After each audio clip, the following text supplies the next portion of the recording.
Now we have a fireside chat on digital transformation, learn from BT's journey. BT is a British multinational telecommunications holding company headquartered in London, England. It has operations in around 180 countries and is the largest provider of fixed line, broadband, and mobile services in the UK, and also provides subscription television and IT services. Now, again, I would like to invite Danish Khan, Senior Assistant Editor, The Economic Times Telecom, to lead the conversation. Over to you, Danish.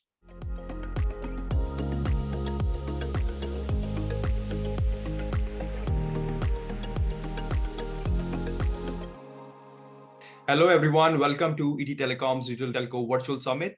Telecom operators globally are striving to become digital service providers, and it makes for telcos these days to have a top-level executives during the driving this digital transformation. Today, for the international fireside chat, we have Harmeen Mehta, who is Chief Digital and Innovation Officer at BT in the UK.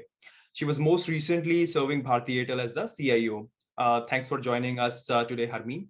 I would like to start the session by seeking your views on the term digital telco, and how do you see this, being a technologist yourself responsible for the digital transformation, and also a bit about your role at BT. Over to you, Harmeen. Thanks, Danish, and great to be here. So I am the Chief Digital and Innovation Officer at BT, and there is, it's a privilege to be here and focus on helping the company transform and reinvent itself as we look forward to this entire decade. And there is a big focus that we've got, which is as part of our Ambition 2030 strategy, on what kind of a company we want to be and what kind of a telco we want to be at the end of the decade, which is far more digital. It's a digital comms company, more like a technology organization, and it's a real privilege to be a part of that and to be able to lead that at such a large international scale. And I think that's what we are seeing a lot of telcos around the world do as well. So it's a very, very interesting journey. It allows me to focus on helping transform the current businesses and work with them to create the digital channels and bring more and more revenue there. It also allows me to focus on bringing about the true transformation within the technology landscape inside the organization. Also work with the businesses to create new revenue streams for them. The fun part of my job is also incubating a few new business ideas and completely new business streams that could become significant for BT tomorrow. But a lot of things that we can experiment with, and it gives us the official license to try different things and fail. But fail fast and really think out of the box. So it's a great pleasure to have a role that really gives you the breadth of the spectrum to allow to do all of these things. So having a great fun here. Sure. So how BT is transforming itself? What are the key challenges or key steps? The challenges you have faced so far, and the steps you have taken to transform BT's operations and the processes and the offerings in the market. I think we have BT has a very, very ambitious strategy, which we call our, Ambition 2030, which is on what kind of a company we want to be in over the course of this decade. And it's a very huge transformation. It's almost like the reinvention of the organization and almost creating a new BT over the course of this decade. There's a immense amount of investment going on in rolling out fiber to almost every single corner of the UK. So there's a big focus on that, and which is really part of digitizing the UK as an economy, as a country as well. And then of course, as part of our consumer business, there's a big focus on the shift to digital channels as our consumers both interact with us more there, and also getting into a very completely omni-channel strategy where our offline online is really working and singing together, and customers get the same experience from BT regardless of which channel they interact with. So there's a big focus on that. There's a big focus on the same thing for enterprise and growing our our SME and small business versus BT is really, it's a national icon here, and a big focus for on the corporate as well as the public sector industry as well, and really working with the various parts of the government and the public sector and providing services there. We actually run the whole emergency network and the 999 services for the UK, and we've seen an unprecedented year on those over the course of this year as well. And I think the third focus is actually on bringing all these businesses kind of back to growth and changing parts of our product portfolios and bringing out new marketplaces as well, where we're able to really leverage the strengths of BT to bring a lot of different products to the market. And then we're also looking at our global business, which is everything outside the UK, to see what more we can do there as we work with some of the largest companies around the world and the largest MNCs and service their needs in over 100, 150, 180 countries. So there's a big focus on that. And then a little bit of the fun part of my job is also working on finding new revenue streams for the company, and also new areas where we can grow, which are building on the adjacencies of the strengths that we already have, but building on the adjacencies and seeing what else is out there, and really taking a build, measure, learn approach there, and seeing, let's go and experiment, let's see what sticks. So as part of that, we are focusing a lot on the healthcare sector. There's a lot we're trying to do and take a lead on drones. We're looking at building an entire startup amplifier, working with a lot of the young startups, all around the world, actually. And at the same point, the one or two other new areas that we are looking to experiment with, where some work is going on. So quite an interesting portfolio. Sure. And BT also has presence in India. It has a center, and BT also has a presence in terms of the operations. So how do you see the importance of the Indian market and where the teams are involved? What sort of projects they have undertaken? If you could shed some light on that. So there's a lot. India is a big presence for BT. I think we're probably one of the largest outside the UK as well. And there's a big finance operations that we run out of India, as well as digital has a very big presence in Bangalore.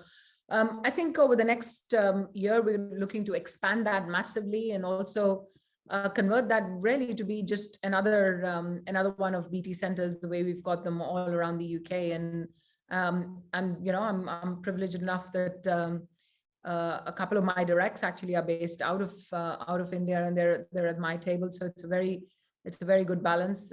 It's a very diverse team as well.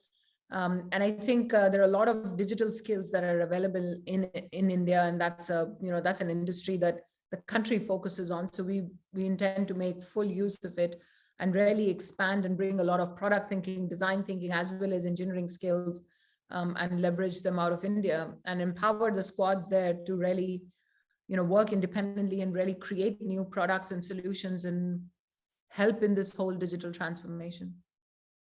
Sure. And in the past, you have seen Indian telecom operators and their digital transformation journey. Now you are in the UK market. You are seeing BT closely since you're working there, and you're also seeing the BT's rivals in the UK. How do you see the change in approach between the Indian telecom operators and the UK telecom operators when it comes to their journey towards digital transformation? I think the two markets are very, very different. I think India being a very large prepaid market, there is a different kind of a price pressure there, and that has led to a very early need to digitize and move very fast, and a lot of nimbleness, and we've seen this very well, Danish, but the last 3 years have been unprecedented in any telecom story around the world. So there's been quite an upheaval. So many operators disappearing, a new operator, of course, coming in and becoming a significant force.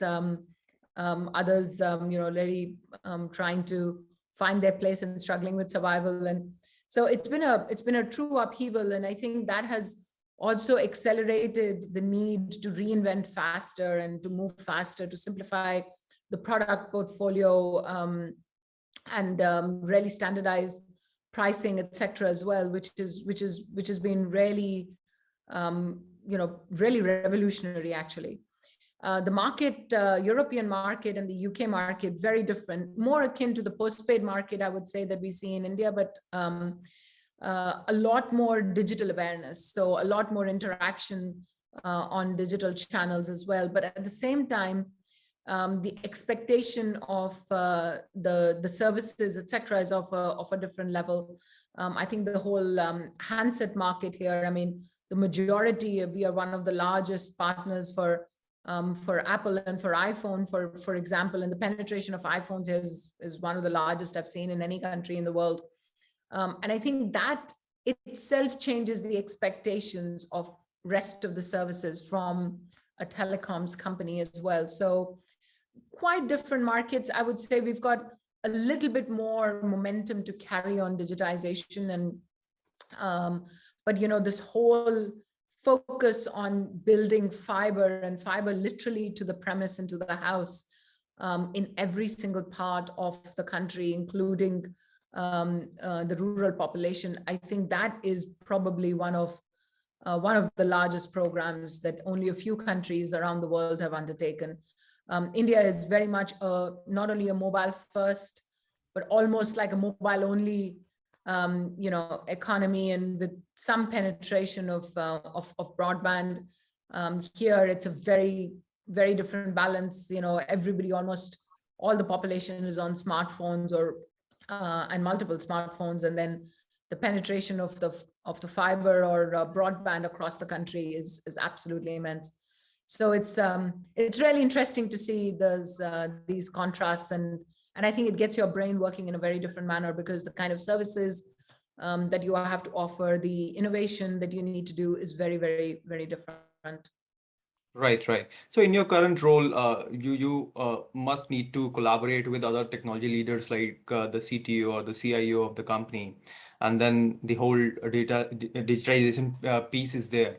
So how do you collaborate? Like, do you face challenges, or is it much easier these days to collaborate all the technologies within the company to achieve a single vision? I think that is the least of the challenges. I think all the businesses are very focused on seeing how digital can really help them get back to growth and bring about new innovations and products into the market, and improve service as well, cut down the cost of service, increase the customer satisfaction, the right digital journeys that really allow customers to interact with us beautifully and create that customer delight. I think the businesses are so focused on that I think that collaboration, it has to be hand in glove, and it has to be us understanding the business as much as the business understanding the digital side. And I think that's working really, really well. All of technology is actually, even the tech and the IT side is all within my world, and then working closely with the CTO on the network. I mean, we are one of the biggest leaders on the network side in the country. So working with them to bring about new innovations and new services, it's really interesting. So and works pretty well. I think there are many challenges, but the cross-functional working, I think, especially in a digital environment, has to come by default, because when you are talking about, you have to think customer first, and as you are doing that, you have to bind my role is really, and a lot of my team's role is binding the rest of the organization, so the customers don't see our org structure. They basically see a very simple journey that leads them to fulfill what they are wanting to do, either buy something or service something, or or interact on the marketplace, etc. So it's really how we do that, and that by its very nature is very, very cross-functional. Sure. So in this whole transformation journey, adopting digital, which are the technologies which are coming in handy, and what are your views on open technologies like Open API and leveraging the third-party developer ecosystem? If you could shed some light on that. So I think tech plays a very, very pivotal role. I mean, we are actually moving towards becoming an AI first shop and cloud first. So almost everything is moving to the cloud.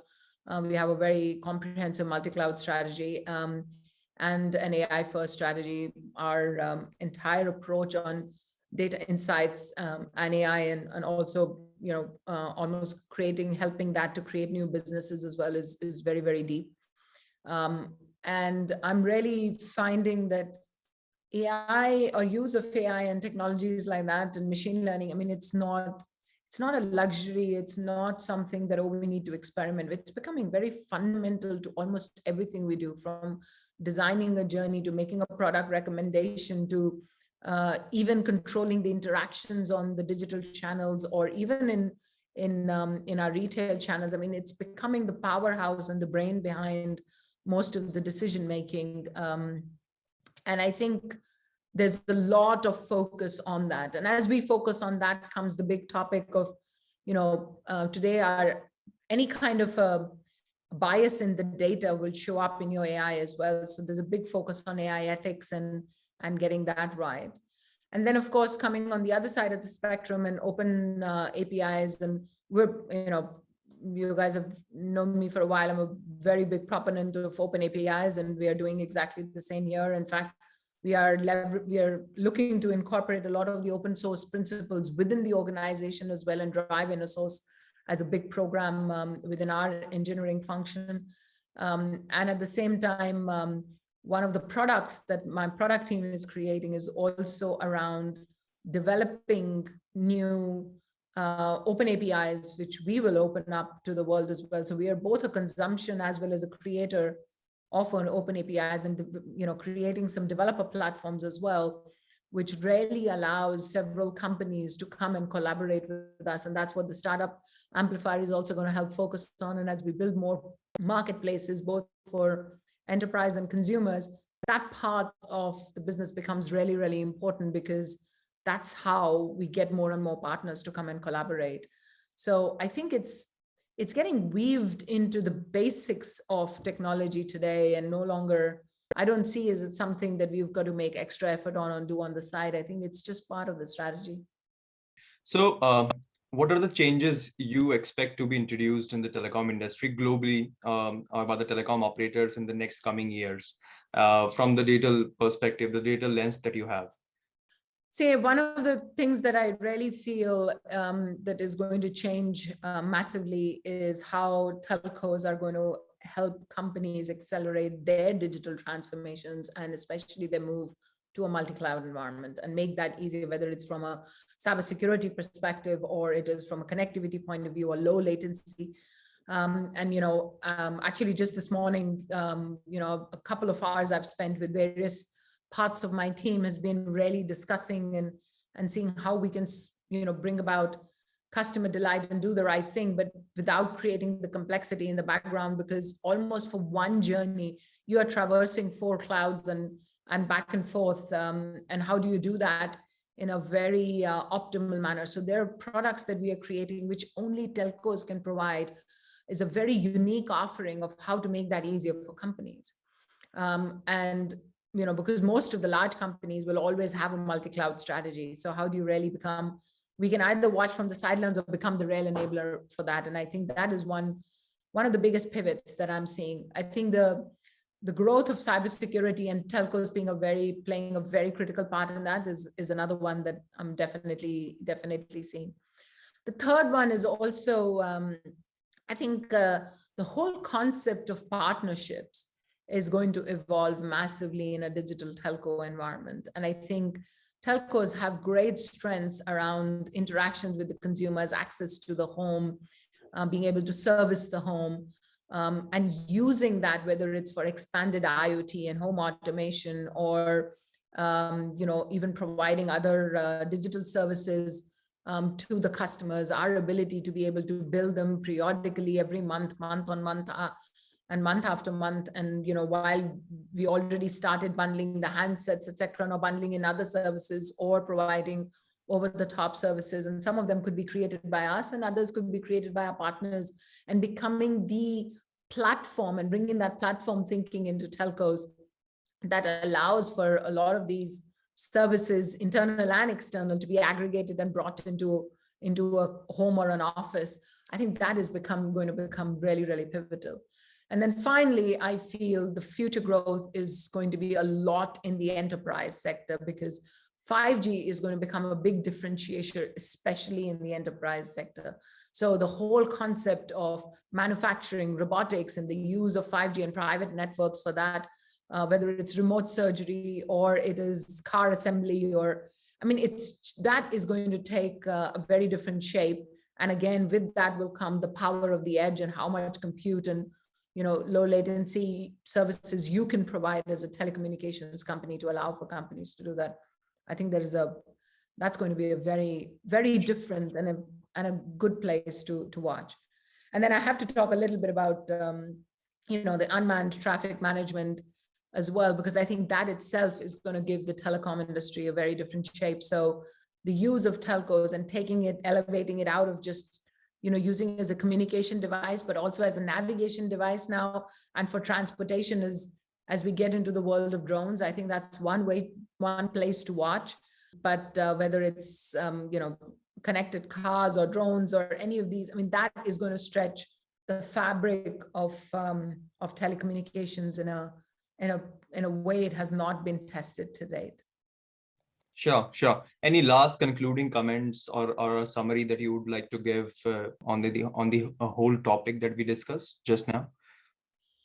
I think we covered it all, but I would just say, I think what I'm enjoying the most and what I love about the telecommunications industry is that from just becoming a service provider, the last few years and the transformation and the disruption that we've seen from the internet industry coming into telecoms has actually made all of us become a little bit more disruptors ourselves and creators.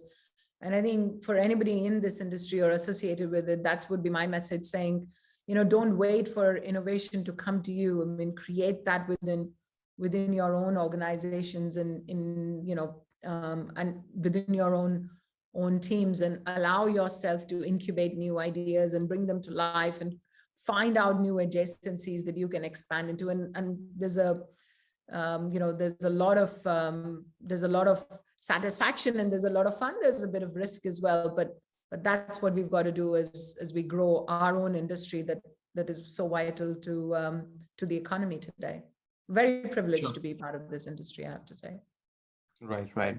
Well, Harmeen, good to always interact with you. And on that note, let's conclude this session. And we hope that when we next meet, so we discuss more topics and see how the things you have just mentioned have achieved success. And best of luck to you in your new role in the UK and at BT. Thank you very much for doing this. Thank you. Thanks a lot. Thanks for having me.